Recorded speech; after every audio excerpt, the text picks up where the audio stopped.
आज लोगों के दांत बड़े ढीले हो रहे हैं, ये बुरुश थोड़ा कम यूज किया करो। जो बाजारू जो बुरुश आता है इसको कम प्रयोग में लो, ये दांत को सबको गिरा देगा। दांतों को मजबूत करने के लिए सर्दी का टाइम है, कम से कम 2 लौंग भून करके रोज खाओ। दांतों के लिए वरदान है लवंग, 100 साल तक दांत कहीं जाएंगे नहीं। नीम की दांतों में बहुत फायदे करती है। मंजन, बुरश के बजाय, टूथ के बजाय, टूथपेस्ट के बजाय जो मंजन किया जाता है, जिसको उंगली से रगड़ा जाता है, वो ज्यादा प्रभावशाली है। 5-7 मिनट मंजन को अपने मुंह में डाल करके रखिए और 5 मिनट के बाद में फिर उसको उगल दीजिए। अंदर की जितनी गंदगी है वो मंजन सब उसे बाहर निकाल देगा। लोग तो वो तम्बाकू वाला मंजन करते हैं, इतना नशीला, आजकल माताएं भी नहीं चूकती इससे। फिर ऐसी आदत पड़ती है, सुबह देखो तो मंजन। एक कहीं हम किसी घर में थे, हमने कहा ये मैया 2 बजे मंजन कैसे कर रही है?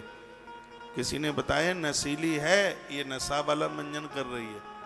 जैसे बीड़ी वाले को बीड़ी चाहिए, उसी प्रकार से नशे में इसको मंजन चाहिए, नशे की पूर्ति कर रहा है। ऐसा मत करिए, दांतों को संभाल करके रखिए। चना खाने का मन करेगा तो फिर कैसे खाओगे? और मुख की बड़ी शोभा है दांतों से, आज तो नहीं लग रहा है। ज्यादा ठंडा पीने से भी दांत जल्दी गिरते हैं और गरम गरम फुलके खाने से भी दांत बहुत जल्दी गिरते हैं।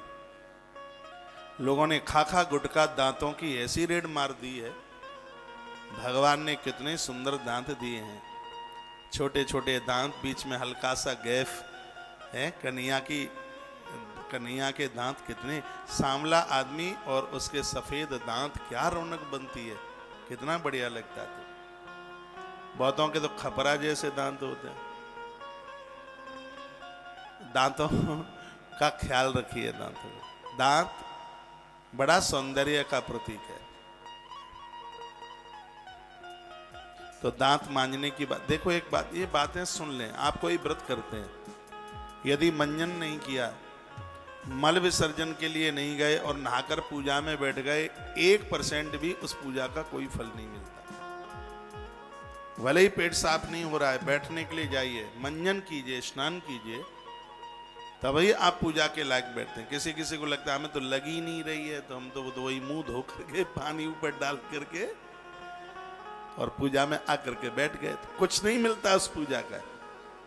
इस अध्याय में यही बातों का वर्णन किया गया है। आप सरताओं में, जलाशयों में नहाएं तो लिखा है जल देवान नमस्कृत्य। सबसे पहले जल के देवता को प्रणाम कीजिए, वरुण भगवान को प्रणाम कीजिए। मंत्रेण स्नान माचरित, मंत्रों के साथ स्नान करें। एक बड़ी इसमें अच्छी बात कही गई है, वो ये है कि ब्राह्मण मंत्र पढ़ करके जो पूजा करता है और कनिष्ठ वर्ण का व्यक्ति बिना मंत्र के भी पूजा करता है, वो ये ना सोचे हमसे क्यों नहीं आता। भगवान ने इतनी बड़ी छूट दी है, इतना बड़ा कंसेशन दिया है कि तू पूजा बस कर ले, मंत्र आता है कि नहीं आता। ब्राह्मण मंत्र पढ़कर पूजा का जितना पुण्य कमाएगा, तू श्रद्धा से वैसे ही भगवान को डुबकी लगा के नहला के रख देगा, उतना फल तुझे अपने आप मिल